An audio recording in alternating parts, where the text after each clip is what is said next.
तांडव web series थी। सैफ का बेटा बना हुआ है, सेकंड पार्ट। सैफ अली खान का बेटा तांडव का सेकंड का बच्चा बना हुआ है। आर्मी के बहुत सारे बंकर्स बने हुए हैं क्योंकि भाई ये है आपका बॉर्डर। इसके बाद चाइना तिब्बत लग जाता है। भारत की आखिरी चाय की दुकान। घड़ीला फुट पैरली पेंजीला हाथ पैरली घड़ीला। हम आ गए आपका सरस्वती नदी के उद्गम स्थल के बिल्कुल पास में है आपके सामने सरस्वती नदी का उद्गम स्थल। भगवान भीम ने ना तो एक पत्थर को रख के, वो पत्थर है ये सिर्फ एक शिला है, इसमें कोई सपोर्ट नहीं है। यहीं से सारे पांडवों ने इस रास्ते को पार किया था। सबसे पुरानी दुकान है। उमा भारती जी भी आई हुई है, प्रधानमंत्री जी नरेंद्र मोदी जी और चेतेश्वर पुजारी क्रिकेटर जो है। कैसी है ये गुफा जहाँ पर भगवान गणेश ने बैठ के आपका रचना की थी महाभारत की। Hey guys, welcome back to another YouTube video. मैं रोहित पाड़ी स्वागत करता हूँ आपका फिर से हमारे इस नए ब्लॉग में। और मैं हूँ अभी आपका उत्तराखंड के बद्रीनाथ में। आज के इस ब्लॉग में मैं आपको लेके जाने वाला हूँ आपका भारत के लास्ट गांव का माणा गांव, और इसके बाद पड़ता है आपका तिब्बत। तो चलो आपको लेके चलता हूँ मैं इस ब्लॉग में माणा गाँव। तो भैया जी मैं आपका लास्ट विलेज ऑफ इंडिया, आपका लास्ट विलेज माणा के बिल्कुल बोर्ड के बिल्कुल ठीक सामने पहुंच गया। और यहाँ पे ना आपके आर्मी के बहुत सारे बंकर्स बने हुए हैं क्योंकि भाई ये है आपका बॉर्डर। इसके बाद आपका चाइना तिब्बत लग जाता है, तो भाई यहाँ पे आर्मी पूरे अपने अलर्ट पे रहती है हमेशा। तो ऐसा कुछ नज़ारा है आपका इस बॉर्डर का। चलो अभी हम लोग निकलते हैं यहाँ से आगे की तरफ और आपको दिखाते हैं माणा गाँव के नज़ारे। एंट्री हो गई आपका माणा गाँव में और सामने बोर्ड लगा है भारत का अंतिम गाँव माणा गाँव में आपका स्वागत है जी। अभी आप देख रहे हैं ये चहल पहल है इस समय आपके माणा गांव की। एक टाइम होता है जब यहाँ पे आपको भटकते हुए लोग भी नहीं दिखाई देंगे, लेकिन अभी इस टाइम पे ना बस लोग टैक्सी से जो बद्रीनाथ आ रहा है वो यहाँ को भी आ रहा है। भैया देखो पर जो रास्ता था ना जहाँ से टूरिस्ट चल रहा था, तो वहाँ पे ना भगदड़ इतनी हो रही है और चलने में कुछ समझ में भी नहीं आ रहा है। और आपको एक्चुअल में जो माणा गाँव है वो आपको देखने को मिलेगा भी नहीं। जो रियल माणा गाँव है ना वो आपको देखने को मिलेगा हमारे साथ इन गलियों में, कि माणा गाँव के लोग आखिर रहते कैसे हैं, कैसे उनके घर होते हैं। तो आप सामने देख रहे हो। अभी पता नहीं इस घर में ताला लगा है या कोई है, कोई रहता है नहीं पता नहीं, बट कुछ इस तरीके से है माणा गाँव के घर। ऐसे पुराने मतलब मैं इनको अगर कहूँ तो ना ये 200 से 250 साल पुराने घर होंगे। तो हमारे पहाड़ों में भी ऐसे घर होते हैं, डिजाइन बना रखे हैं लकड़ियों के, तो देखने में बड़े प्यारे लगते हैं। लेकिन अब आज के टाइम पे ना आज का इंसान ऐसे घरों में रहना पसंद करेगी। इसमें सुविधाएं थोड़ी कम होती हैं, सुख तो पूरा होता ही है। गलियां देखो ऐसी क्या गलियां हैं यार। तो भाई ऐसी कुछ गलियां हैं, पता नहीं मैं किन गलियों से निकल के जा रहा हूँ माणा गांव में। देखते हैं कि कोई मिलेगा शायद मुझे यहाँ पे, तो उनसे बात करेंगे यहाँ के बारे में। तो भैया जी मैं आपका, तो ये घर आपका है इधर या नहीं? हमारा घर है। भैया मैं माणा गांव घूम रहा था और घूमते घूमते गलियों से मैं पहुंच गया अभी माणा गांव के सरपंच के घर में। मैडम क्या है आपका नाम? मेरा नाम बीना बडवाल। बीना बडवाल। इस गांव में कितने लोग रहते होंगे पूरे माणा गांव में आपके हिसाब से? गाँव में तो 250-300 परिवार। 250-300 परिवार होंगे। तो ये मंदिर कौन सा है मैडम बता रहे थे? ये घंटाकरण का। घंटाकरण का। घंटाकरण कौन से भगवान हुए? ये बद्री विशाल के क्षेत्रपाल। बद्री विशाल के क्षेत्रपाल, जो वहाँ क्षेत्रपाल का एक लगा है मंदिर। अच्छा तो खुलेगा 15 नवंबर को बंद होगा। अच्छा तो क्षेत्रपाल का जो मंदिर है माणा गांव में ये 15 जून को खुलता है और 15 नवंबर तक बंद हो जाता है। तो चलते हैं चलो क्षेत्रपाल जी के मंदिर में। मैं कल रात जब मंदिर के दर्शन कर रहा था, मैं अंदर गया था मंदिर में, तो मैं बहुत सारे भगवानों के वहाँ पे मूर्तियां देख रहा था मंदिर के अंदर। तो वहाँ पे क्षेत्रपाल नाम से भी एक मंदिर था। तो मैं सोच रहा था क्षेत्रपाल क्या हुआ। क्षेत्रपाल अगर उसको कहते हैं एड्रेस करो तो ऐसा लगता है कि क्षेत्र के रक्षक टाइप से ऐसे कुछ लगता था मुझे। लेकिन अभी फिलहाल मैं इस क्षेत्रपाल के मंदिर में आ गया हूँ और ये है आपका क्षेत्रपाल जी का मंदिर। कुछ ऐसे काफी सुनसान ही है क्योंकि अभी ये खुला हुआ है नहीं।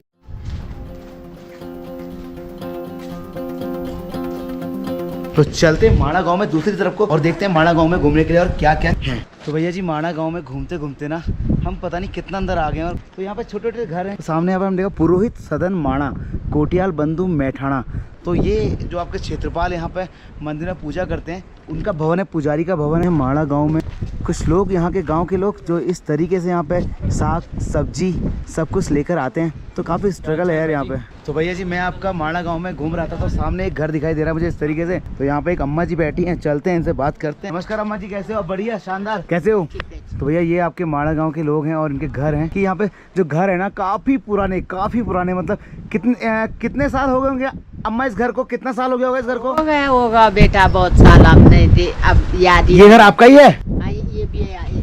अच्छा गिनती में नहीं बताया कि कितना साल हो गया है, बट काफी पुराना है। देख के तो लग रहा है कि 250-300 साल तो हो ही गया होगा, क्योंकि 200 साल पुराना घर तो हमारा ही है जो पहाड़ में है। चाउमीन खा रहे हो? ये तो मैगी है। नहीं है मैगी है ये। कहाँ रहते हो आप लोग? हम उधर घर कहाँ हुआ? उधर पे है। हम यहाँ काम करते हैं। क्या काम करते हो? सीमेंट का काम करते हो? तुम क्या काम करते हो सीमेंट का? हमारी मम्मी उधर है। अच्छा आपकी मम्मी काम करती हैं? हम लोग पहुंच गए हैं एक आपका यहाँ पे बोर्ड लगा है गणेश गुफा और व्यास गुफा। तो आपका जो व्यास गुफा और गणेश गुफा है वो इस गेट से अंदर को है। तो भैया जी चलिए हम आपको लेके चल रहे हैं गणेश गुफा और व्यास गुफा के अंदर। वहाँ जाके हमें पता चलेगा भैया कि कहाँ हुई थी वेदों की रचना और कहाँ लिखे थे भैया महाभारत जैसे काव्य। तो कुछ ऐसा रास्ता है आपका। इस अंकल जी पिट्टू के पूरे मजे ले रहे हैं। हाय हाय हाय हाय।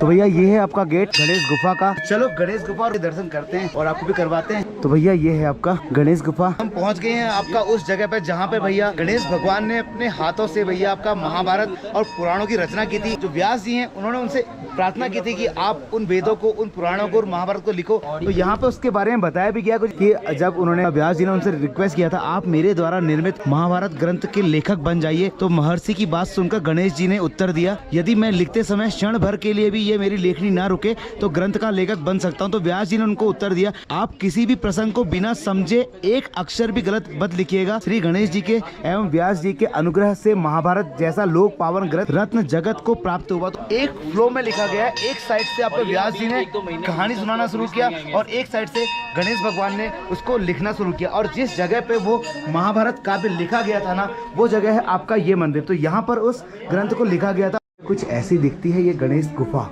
तो गणेश गुफा के अंदर मैं आपको लेकर चल रहा हूँ। कुछ ऐसा नज़ारा है इस गणेश गुफा का। अगर आपने आज से पहले कभी आपको गणेश गुफा नहीं देखी ना तो आप देख सकते हैं इस मेरे कैमरे के माध्यम से कि इस जगह पर बैठ के भैया गणेश जी ने महाभारत की रचना करी है, पुराणों की रचना करी है।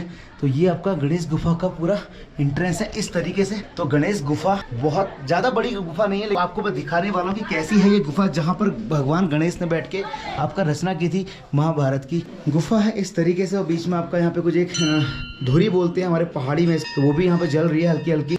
तो जी ये आपका गणेश गुफा के दर्शन थे जहाँ पर भगवान गणेश ने बैठकर महाभारत लिखी थी। तो भैया जी आपका गणेश गुफा के दर्शन मैंने आपको करा दिए। अब हम जा रहे हैं आपका व्यास गुफा की तरफ। यही पास में आपका व्यास गुफा भी है और भीम पुल भी है। गणेश गुफा घूमने के बाद हम लोग पहुंचे हैं आपका व्यास गुफा में। यहाँ पर क्या लिखा है आपको पहले वो पढ़ा देता हूँ। इस गुफा के अंदर बैठकर वेद को 4 भागों में विभाजित किया था की रचना की थी। यहाँ पे वेद व्यास जी ने जो वेद है उनको 4 भागों में भी इसी गुफा में बैठ के उन्होंने बांटा था। और फिर भी आत्म संतुष्टि नहीं होने के कारण 18वां पुराण लिखा था श्रीमद् भागवत इसी गुफा के अंदर लिखा था। और इस गुफा की संरचना है ना वो आपको ये पत्थर टाइप का दिखाई देगा। तो इसमें आपको लाइनिंग दिखाई देंगी। तो ये एक टाइप से पेपर है, पेज है जिनको पोथी बोलते हैं और सामने लिखा है आपका व्यास पोथी। ठीक है तो चलते हैं व्यास पोथी के दर्शन करते हैं। तो भैया जी आपका वेद व्यास जी की गुफा से मैं बाहर आ गया। वहाँ पे तो अंदर ना फोटोग्राफी अलाउड थी नहीं। अंदर कुछ वेद व्यास जी की प्राचीन मूर्ति और जो अभी वर्तमान में जो मूर्ति है वो भी है। तो ये गणेश गुफा के बाद दूसरी गुफा थी आपकी व्यास गुफा। चलो आप निकलते हैं यहाँ से भीम पुल की तरफ, क्योंकि जिस रास्ते से पांडव गए थे ना स्वर्गारोहणी के लिए अब आपको मैं लेके जाऊंगा माड़ा गांव में उस साइड। वेद व्यास जी की गुफा के दर्शन करके जैसे हम बाहर निकले ना इधर सामने आपका भारत की आखिरी चाय की दुकान। भैया ये है आपकी भारत की आखिरी चाय की दुकान। तो एक बार भाई साहब से मिल लेते हैं। हेलो भाई साहब क्या हाल चाल है तुम्हारे? बढ़िया। तो चाय की दुकान है और भी कुछ बनाते हो? सर यहाँ चाय कॉफी मैगी बन जाती है। अच्छा। और एक आपकी सबसे पुरानी दुकान है। ये सबसे पुरानी दुकान है? 30-25 साल हो गया। अभी जो भीमपुल में जितने भी दुकान है ना वो यहाँ की कॉपी कर रखा है उन्होंने। और ये यहाँ का सबसे पुराना फोटो ये है। कितना होगा? अच्छा तो भैया मैं यहाँ पे दुकान पे आया था ना तो भाई साहब ने मुझे सबसे पुराना फोटो दिखाया। व्यास गुफा के बगल में भारत की सबसे पुरानी चाय की दुकान। अच्छा ये मतलब कितने साल पुरानी है? ये 30-40 साल पुरानी। 30 साल। जो भीम पुल के सामने बनी है अभी हाल में बनी नहीं हो? हाल ही में बनी है। वालों का ये मूवमेंट है, गिफ्ट दे रखा है आपको उनको। अच्छा। और ये हेलो जिंदगी से मिल रखा है। हेलो जिंदगी की तरफ से। और ये इधर जाओगे ना आप, इधर जहाँ पे बैठने का वहाँ पे पूरा पुराना पोस्टर है। अच्छा। यहाँ पे उमा भारती जी। अच्छा। उमा भारती जी भी आई हुई है। अच्छा। और यहाँ पे प्रधानमंत्री जी नरेंद्र मोदी जी के भाई पंकज मोदी जी भी आए हुए हैं। और चेतेश्वर पुजारी क्रिकेटर जो है वो भी आए हैं इस दुकान पे। भैया जी हम आपका भारत की आखिरी चाय की दुकान में पहुंचे और यहाँ पे पहुंच के पता चला कि अब यहाँ पे ना 4 से 5 दुकानें इनकी कॉपी करके और खुल चुकी हैं। लेकिन इन्होंने मुझे बहुत सारे प्रूफ दिखाए हैं जिससे मुझे लगता है कि सबसे आखिरी दुकान इनकी होगी। आप ये है ना उमा भारती, ये आपका ये वाले हो गए उमा। अच्छा उमा भारती जी होगी आपका तिब्बत बॉर्डर के पास। और हमारे देश की सबसे आखिरी दुकान चाय की दुकान से ये हमारी चाय आ गई है। तो भैया थैंक यू सो मच। तो यहाँ पे चाय कितने की है? 15। तो 15 रुपए ओनली यहाँ पे चाय का प्राइस है कि आखिरी दुकान के सामने चाय पीने का जो मजा है वो कुछ अलग ही होगा। ब्लॉगर्स बोर करते हैं ना बहुत। करके वाला आ जाइए आ जाइए। हाँ जी, मेरे को कैसे बैठ गया पूरा। तो जी मैं यहाँ पर जस्ट चाय पी रहा था, तो कुछ ऐसे सिग्नल आए मुझे ब्लॉगर वाले, तो मेरे को लगा कि मैं पता कर लेता हूँ कि ब्लॉगर बोर करते हैं। तो आप लोग कहाँ से आए हैं? हम लोग एमपी से आए हैं। एमपी से आए हैं। तो केदारनाथ, बद्रीनाथ। केदारनाथ चले गए आप? पैदल तय किया? क्या बात है, हमारे तो घोड़े खुल गए। तो भैया चाय की आखिरी दुकान पे मुलाकात हुई है कुछ लोगों से, एमपी वालों से। सुना है कि एमपी के लोग चाय बहुत पसंद करते हैं, ऐसा है क्या? ये झूठ है? We like this very much. Okay. तो भैया जी एमपी वालों देख लो, आ जाओ भैया तिब्बत बॉर्डर के पास चाय की आखिरी दुकान पे। और यहाँ पे चाय के प्राइस कुछ ज्यादा नहीं है। आपका नाम क्या है यूट्यूब? रोहित पहाड़ी ट्रैवल ब्लॉग। ये ऐसा क्यों है कि लोग मिलते हैं तो सब्सक्राइबर पूछते हैं? सब्सक्राइबर से थोड़ी कंटेंट का वैल्यू होता है। अपने एमपी वालों को नमस्कार बोल दो ऐसा, और जय बद्री विशाल बोल दो। जय बद्री विशाल। जय बद्री विशाल। डायबिटीज की दवाई है। डायबिटीज की दवाई क्या बोलते हैं इसको? केदार कड़वी। केदार कड़वी। केदार कड़वी। इसको क्या बोलते हैं? इसे खाते कैसे हैं? इसको एक जड़ी पानी में, ये जो एक टुकड़ा है ना, हाँ। इसको पानी में भिगो देना है रात को। अच्छा। और सुबह खाली पेट पी लेना है। घड़ीला खुद पैरली संजीला, हाथ पैरली घड़ीला खुद पैरली संजीला। तो भैया हम आपका व्यास घुमा के दर्शन वर्शन करके आ गए, और अब हम जा रहे हैं आपका भीम पुल की तरफ।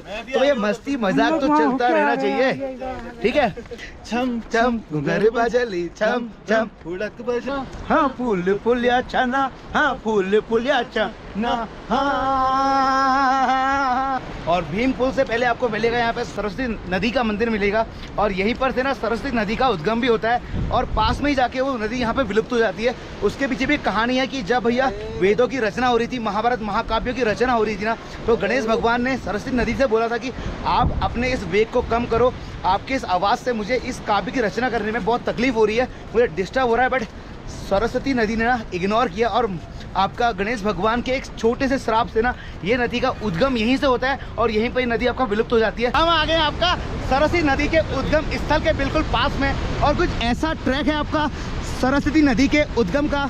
और मुझे लगता है कि आपको मेरी आवाज़ साफ सुनाई दे रही होगी या नहीं, क्योंकि सरस्वती माता का जो वेग है ना इतना ज़्यादा है कि जिसकी वजह से मेरा साउंड शायद ही आपको सुनाई देगा। तो भैया जी ये है आपके सामने सरस्वती नदी का उद्गम स्थल। भैया आवाज़ आप सुन रहे हो, शायद आपको मेरी आवाज़ सुनाई नहीं दे रही होगी, जितना तेज इस सरस्वती नदी की आवाज़ है।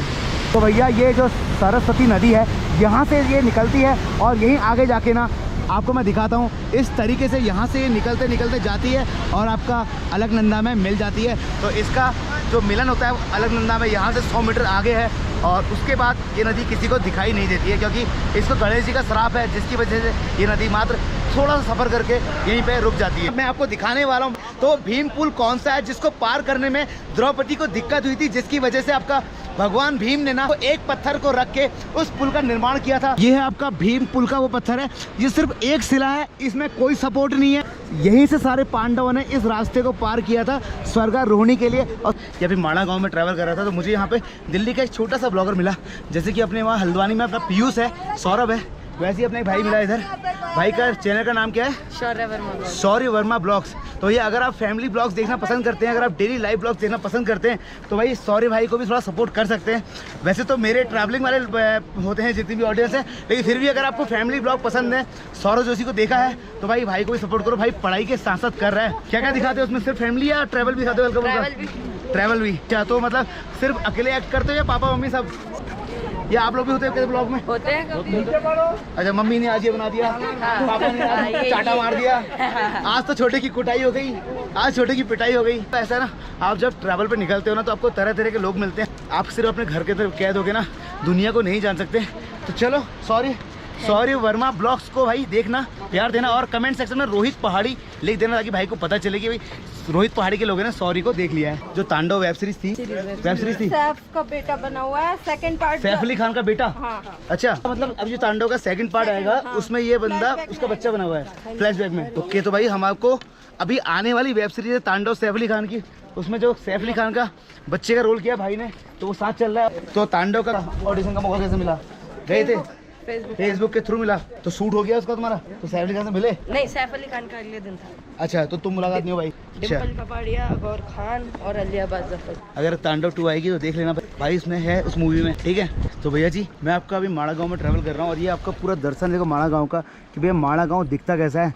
और इधर पास में ना आपका एक विश्वकर्मा जी का एक मंदिर है मेरे ख्याल से, तो कुछ ऐसा है विश्वकर्मा जी का मंदिर। और ऐसा कोई मूर्ति नहीं है कोई भगवान जी की, ऐसे कुछ बड़े बड़े सी शिलाएं हैं और गुफा है। तो आप ये समझ सकते हैं कि ऐसे ही यहाँ कभी विश्वकर्मा जी भी वास किया करते होंगे। तो यहाँ पे जैसे बद्रीनाथ में था ना, बहुत सारी शिलाएं थी, मारकंडे और बहुत सारी शिलाएं थी, तो भगवानों को शिलाओं के रूप में जानते हैं। तो वैसे यहाँ पे इस शिला को विश्वकर्मा शिला के रूप में जानते हैं। उसमें ऊपर लिखा हुआ है देखो विश्वकर्मा। आपका माड़ा गाँव में आपको इतनी सारी चीज़ों के साथ एक विश्वकर्मा मंदिर भी देखने को मिल जाएगा। तो अगर आप माड़ा गाँव आ रहे हैं तो गणेश गुफा, ब्यास गुफा, भीम पुल, सरस्वती नदी और गांव के बारे में जितना भी कुछ है सब कुछ आपको पता चली गया। तो ये सब चीज़ें आपको यहाँ देखने के लिए मिल जाएंगी। और लेकिन एक चीज़ मैंने देखी ना, यहाँ पे ना घरों के ऊपर जैसे हमारे वहाँ एक कलर कर देते हैं, रेड, ग्रीन, वाइट, येलो, यहाँ पे तरह तरह की पिक्चर्स बनाई हैं भोलेनाथ की, अलग अलग देवी देवताओं की। इस तरीके से मतलब पूरे माड़ा गाँव को सजाया गया है और ये भी बहुत अच्छी पहल है। ठीक है, आप कहाँ से? दिल्ली से। तो भैया माड़ा गांव से निकल के हम लोग आ गए आपका बद्रीनाथ पे, और बद्रीनाथ से हमको मिली है भाई साहब की टैक्सी जो हमको यहाँ से लेके जा रहे हैं भैया गोपेश्वर। तो भैया हम गोपेश्वर जाएंगे और गोपेश्वर के बाद आपको गोपेश्वर घुमाएंगे पूरा, क्योंकि उत्तराखंड में ना घूमने के लिए भैया देवी देवताओं और आपके देवभूमि में भगवानों के स्थान ना कम नहीं है। तो बद्रीनाथ से आज हम पहुँच जाएंगे आपका गोपेश्वर, उसके बाद हम जाएंगे तुंगनाथ। तो चलो बद्रीनाथ को टाटा बाय बाय करते हैं, प्रणाम करते हैं, फिर निकलते हैं ऐसे गोपेश्वर के लिए।